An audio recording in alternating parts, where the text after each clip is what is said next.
احنا برنامج اسمه ساندي ستيشن اه علشان انا بحب اعرف المحطات المختلفة اللي ضيفي بيكون مر بيها، سواء بقى اثرت عليه بشكل سلبي او بشكل ايجابي. فايه المحطات اللي احمد الروبي مر بيها وشكلت شخصيته او فرقت معاه؟ اوكي. من زمان قوي بقى، يعني تعالي نرجع بقى ل 2005 مثلا، يلا. 2004 او 2003 اكشلي يعني. مم. انا كنت في المدرسه بدات تمثيل اصلا، فانا كنت بمثل وبقلد فنانين وبعمل حاجات انت في كده المجال الفني بكل اشكاله. فانا كنت في مسرحيات وبعمل حاجات وفي يوم في حفله في المدرسه كان قالوا لي هتطلع تقلد. قلت هقلد مين؟ كان لسه طالع، فاكره عبد القادر يعني. اه قلت هقلد الشاب خالد وهقلد فضيل وهقلد رشيد طه وهطلع في الحفله اعمل التلاته. حلو. طلعت غنيت وخلاص وكله زي الفل، وكل ده دماغي تمثيل. السنه اللي بعدها واحد صاحبي كنت في دماغه انه عايز يتعلم جيتار مع مستر الموسيقى تحت. اوكي. قلت انزل اشوف بيهبب ايه تحت. نزلت، مدرس الموسيقى قال لي مش انت اللي غنيت السنه اللي فاتت؟ مش عارف. قلت له اه. اه. قال لي على فكره انت غنيتها حلو. قلت له طب كويس. قال لي طب تيجي تغني في حفله مدرسه مش عارف ايه اغنيه. احنا كنا بنخش الحاجات دي بقى ليه؟ مش حبا في الفن. عشان تهرب من الفصل. اسم الله، كنت بتعملي زيي ولا ايه؟ يعني كلنا عملنا كده طبعا. عملت كده، مش هقدر ف... اقول لا. فدخلت قلت له يلا يا سلام. فبقينا نزوغ من بتاع ونروح نقعد نغني وبتاع لحد ما دخلنا حفله المدرسه دي في استاد القاهره في القاعه المغطاه، ومدارس كتير داخله مسابقات وبتاع. دخلت غنينا، نجحنا، كسبنا، بقينا المدرسه الاولى اللي كده. اوبا. فتعرف في المدرسه ان انا بغني. حلو. فبدا الموضوع يكبر جوايا بقى. يعني ايه ده انا الشغف صوتي بقى حلو، بدأ صوتي وبغني والناس بقى تقول لي الله صوتك حلو وبتاع. مم. فالسنه اللي بعدها كان اللي يكسب المسابقه دي السنه اللي بعدها يروح استاد القاهره نفسه بقى يغني في حفله مش عارف عامله ايه. اوكي. فشعوري بقى وانا داخل استاد القاهره وجماهير وستيج، فاهمه، حسيت الموضوع لا، بدأ بقى خلاص يكبر جوايا جامد. بدأت بقى اغني احساس كتير. عمرو دياب وهو كان داخل الاستاد. بالظبط فبقيت اغني كتير بقى. بقيت اعمل كان عندي بقى زمان كاسيت كده صغير، احط فيه شريط واخش الحمام واسجل في الحمام عشان صدى صدى الصوت. الصوت. واخد الشرايط دي اوزعها على الدادات ومشرفات البص عندنا في المدرسه عشان يسمعوا. ياه. فاتشهرت بقى قوي في المدرسه بالموضوع ده. ده انت ماركتير. كنت بعمل كده. ده انت عملت لك فان بيز لا دلوقتي. وطورت ده كمان، يعني طورت بدل ما كان صوتي لوحده بقيت جبت كاسيت تاني احطه بعيد، اشغل عمرو دياب مثلا اي حد، والكاسيت التاني بعيد الناحيه التانيه، واقعد جنب الكاسيت التاني ادوس تسجيل واشغل هنا عشان صوتي والمزيكا يركبوا على يشتغلوا مع بعض. بعض. فبقيت بعمل شريط عمرو دياب بصوتي كله واروح برضه اوزعه على ده. انا كان جمهوري كان هم دول بس. طب صدقني شاطر. والله طب عملت بجد حاجات. انا يعني فكرة هايلة. بدات فده في المدرسه. لحد ما جه يوم في البروم بتاعنا بتاع المدرسه، طبعا خلاص كل الناس عرفت ان صوتي حلو وبتاع. فاكره انت برومات زمان كانوا بيجيبوا 20 مغني مثلا صح. فكانوا جايبين تامر هو اللي هيحيي تامر حسني. فجم قالوا لي بقول لك ايه، تامر تحت مش عايز تنزل تتعرف عليه وبتاع؟ ماشي. قلت له نزلت، كنت بقى بدات الحن واكتب. اوكي. فنزلت قلت له تامر ازيك عامل ايه، انا بكتب وبلحن. قال لي ايه ده بجد؟ قال طب تعالى. راح خدني على جنب، رحت مسمعه واحده من اغانيه. قال لي ايه ده؟ لا استنى بقى، انت مين؟ قلت له انا كذا كذا كذا. قال لي لا عندك حاجه تانية؟ سمعته. قال لي لا، بقول لك خد نمرتي تك تك تك وانت هتطلع تغني معايا على المسرح دلوقتي. وادى نمرتي لمدير اعماله كان ساعتها ميمي فؤاد. اوكي. وطلعت غنيت معاه على المسرح في البروم. من ساعتها بقى وانا النشوه انتابتني. انت غنيت مع تامر حسني. لا وتامر حسني بيشيد بألحاني. قال لي طبعا الحانك قريبه من عمرو دياب وكده، حاول تسمعني اكتر. ومن ساعتها انا وتامر بقينا اصدقاء. ومدير اعماله طبعا اللي بقى مدير اعمالي الفتره اللي فاتت. حلو قوي. خلصنا بقى فقره المدرسه دي، دخلنا في الجامعه. في الجامعه بقى كان طول الجامعه بعمل اغاني واجري ورا المغنيين في الافراح عشان اسمعهم. كنت بجري بقى ورا عمرو دياب، اروح اعرف انه في فرح مش عارف في اوتيل ايه، اقوم رايح بسيدي هايه عشان اديها لحد. حماقي مش عارف فين، اقوم رايح بسيدي هايه. قعدت بقى الف كده. وبعد كده كان في بقى فاكره ستار اكاديمي بدات اشوف الفنانين بتوع ستار اكاديمي، اي حد بقى جديد عايز يغني بتاع كنت بودي لهم الاغاني. ده من الجامعه من 2005 ل 2009. ماشي. بعد كده دي محطه تاني، محطه التلحين وان انا عايز الحن للناس، بس ما حدش خد حاجه. في المرحله بقى وانا بحاول الحن اتعرفت على موزع ده اسمه احمد حسن فكري. ده اول حد شجعني، قال لي طب ما الاغاني اللي انت عمال عايز تبيعها دي، من الاغنيه حلوه ما تسجلها انت. فكنت بشتغل في شركه ما. انا بقى بدات اشتغل ماركتنج لما اتخرجت، اشتغلت ماركتنج كده. ما هو و بعد ما وزعت الشرايط على اه الإعدادات بتوع اشتغلت الباصات لا لازم انا تشتغل كنت وفي ماركتينج، يعني الجامعه كنت هتشتغل إيه؟ ماركتنج وكده. تمام. فانا بحب الماركتنج والاعلانات والحاجات دي. هاي.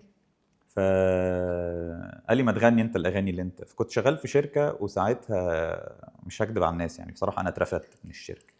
اه كان في كده حصل مشاده بيني وبين المديره، فاترفدت. رفدتني. اه. فقعدت من شهر 4 لشهر مثلا 10 مش لاقي شغل.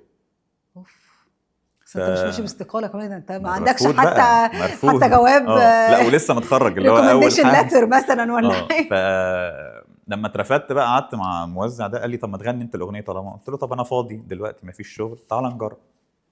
وعملت اول اغنيه اسمها دي زمانها. اوكي. دي زمانها دي هو قال لي يا عم مش هاخد منك فلوس. مش انا طبعا ما كانش معايا فلوس، كنت محوش لي قرشين كده على سلف على مش عارف ايه. رحت عامل اول اغنيه اسمها دي زمانها. اوكي. ماشي، دي في 2009. 2009 ولا 2010؟ 2010. اوكي. 2010. رحت، هو بيعترف لي بقى دلوقتي، احمد حسن فكري بيعترف لي، هو مهندس الصوت ماهر صلاح. جم قالوا لي بصراحه وانت بتعمل الاغنيه معانا احنا ما اهتمناش قوي بالكواليتي ولا اهتمنا، عشان في كذا حد بيجي لنا ما بيعملش حاجه بالاغنيه، بيحطها في الدرج يقعد يسمعها هو وعيلته. اه. انا خدت الاغنيه دي خلصت وطلعت انا مدينه الانتاج الاعلامي. رحت داخل، فمش كانوا ساعتها سايبين ولا، رحت داخل محدش سالني على حاجه. ورحت نجوم اف ام اديتهم سي دي هاي. ورحت كان لسه بيفتح البث التجريبي بتاع راديو هيتس اوكي. وميجا اف ام. كانوا قاعدين كده في اوضه كده كلهم الراديوهين على بعض. ودخلت كده، رحت دخلت هم قاعدين على الجناب عمالين يقولوا مين اللي داخل علينا ده. جم كانت مديره المحطه ناردين فرج. اه. طلعت لي، الإعلامية ناردين قلت فرج. لها انا معايا سيدايه واغنيه. قالت لي بجد؟ فاهم كان في كده مش سخريه بس كان اللي هو بسيط يعني الموضوع ده اي لا عديها. وبعدين انت يعني اكيد اي كلام يعني اه. مش هن مش هناخد على كلامك يعني. بالظبط. فقالت لي هم المفروض العرف في الموضوع ده بيدوكي ورقه كده برينتد عليها معلومات كتير، اهداء كذا كذا. هي لا ما عملتش كده، ادوني ورقه فلوسكاب قالوا لي اكتب نمرتك واسمك. وانا ولا فاهم اصلا الموضوع، رحت كاتب نمرتي واسمي ومشيت. ربع ساعه لقيت مكالمه من نمر رقم غريب، برد لقيت باسم كميل. باسم كميل ده مذيع معروف. مذيع الراديو. بيقول لي احنا اسفين جدا على المقابله اللي احنا قابلناها لك، وكل الراديو انا عايز يتاسف لك. راح مولع على السبيكر، راح الناس كلها قالت لي الاغنيه تحفه والاغنيه خطيره والاغنيه ومن كتر ما الاغنيه عجبتهم قالت لي احنا هنكلمك في اول برنامج لباسم كميل وكان زهره رامي بيعملوا برنامج، هنكلمك في التليفون تقدم اغنيتك وتبقى انت الحد اللي هيدعو الناس الشباب الجداد ان هم يجيبوا اغانيهم للقناه عشان ندعمها. فانت عملت فكرة ما كانتش موجودة اصلا للقناة، اه انه الشباب اللي لسه مش معروفين ان هم انا ما يروحوا اعرفش كانوا هم ناويين يعملوا كده ولا لا بصراحه، بس انا قالوا لي انت من كتر ما انت جيت ودخلتك غريبه وما حدش عمل كده قبل كده، انت هتبقى الصوت اللي احنا بنقدم بيه الموضوع ده. حلو قوي. فكلموني ودخلت وعملت الاغنيه، وكانت الاغنيه دي نزلت نوفمبر 2010. امم. بعديها بكام اسبوع لقيت باسم كامل يقول لي الاغنيه ما فيش غيرها بيطلب، يعني انت اغنيتك اكتر اغنيه مطلوبه على راديو هيتس دلوقتي. اخش على جوجل اكتب اعمل سيرش الاقي الناس عماله تدور على اغنيه دي زمانها نسيت كلامي. بيكتبوا بقى ما يعرفوش اسم الاغنيه ولا المغني، فيبداوا يكتبوا دي زمانها نسيت كلامي وشكلي وراحت لحد تاني مين بيغني الاغنيه. لا يبقى الناس عماله تقول ده عبد الله، ده واحد اسمه خالد، ده واحد. الناس عماله لا. تخرف وتقول. والاغنيه نجحت. بدا بقى يجي لي، كان في ايامها ميلودي والحاجات دي. اه. فكلمني حد من ميلودي قال لي الاغنيه عجباني جدا تعالى لي نعمل فيديو كليب مثلا. ننتج لك. ننتج لك. طبعا انا الفرحه مش ساعه. يلا. الكلام ده كان في يناير مثلا. امم. فرحت له واتفقنا 25 يناير 2011. راحت كل حاجه ثورة. كل حاجه بقى ايه ماتت.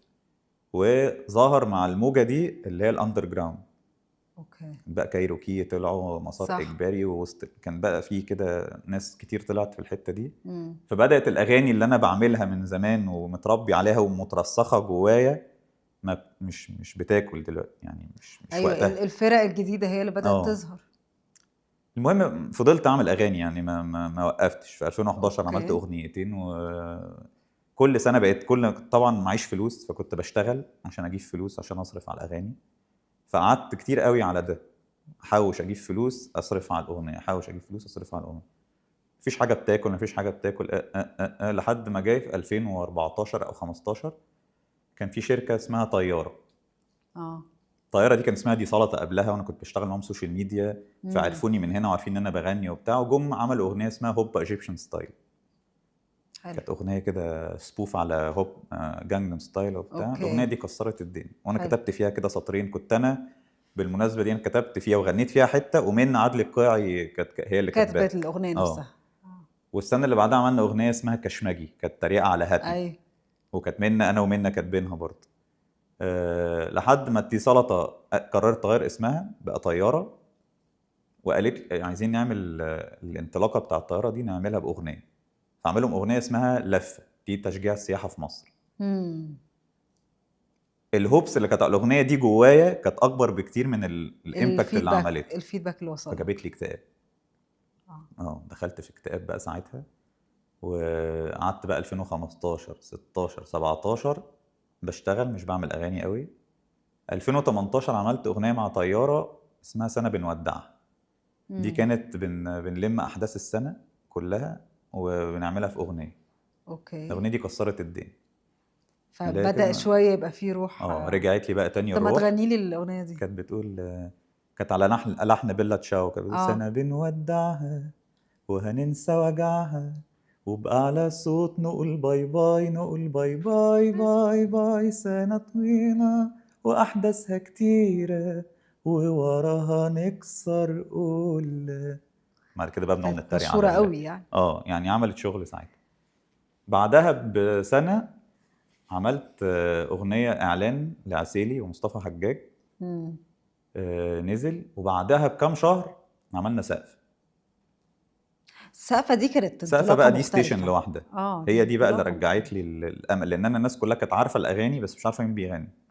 سقفة دي بدات الناس تعرف الشكل، الاسم، الاغنيه طبعا ضربت جامد قوي في مهرجان الجونه. فدي دي التيرنينج بوينت الحقيقيه اللي في حياتي، يعني اللي حطتني على التراك الصح وادتني دفعه ان انا اكمل فعلا في الموضوع ده.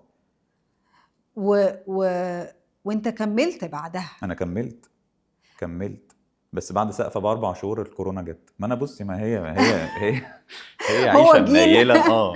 انا كل ما بتنفس بتحصل كارثه عالميه. مش كارثه عليا انا بس، حاجه في الدنيا بتقف. فبعد 4 شهور طبعا الدنيا كانت بدات تضحك لي، وحفلات وهنا وهنا وهنا، ومطلوب هنا ومطلوب هنا، فاهمه؟